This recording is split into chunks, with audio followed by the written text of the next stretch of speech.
hello guys finally मैं पहुंची आसू माँ नादेवी दरबार रे तो देखी पार्थिव के भीड़ अच्छे बहुत भीड़ 9 बजे बाहर जेनटा कि आसनु सुनाबेड़ा घाटी ऊपर के चढ़ी देनु कम टाइम लगला हेले जेन 1 किलोमीटर रास्ता जेन आसी छु कम से कम 2 घंटा पाखापाखि लगी जाइए तो देखी पार्थिव के भीड़ अच्छी जी 3 ऑटो टे गाड़ी नहीं आसवार से लगे कम अच्छे से लोक खतरनाक भीड़ जेन भीड़ बहुत बढ़िया देखी पार्थिव आसछु एटा हमर गैंग सर गाड़ी गाड़ी आने में लगला अनबड़ा बोलो बजरा गाड़ी अनवर दिखा घंटे 1.5 घंटा भी 3 घंटा भी है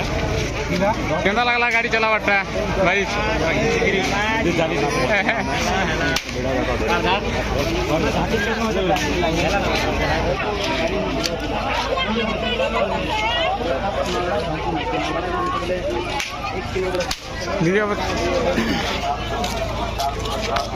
बहुत भीड़ जन भीड़ बाइक पूरा गरम हो गला एक नंबर गियर रे का आनी करे आसछु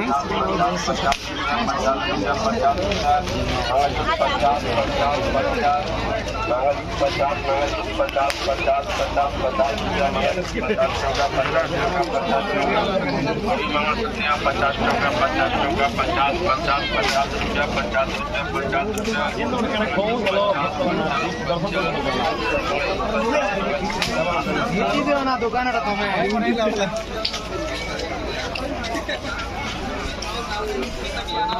दुकान बाजार भी बहुत अच्छे देखी पार्थिव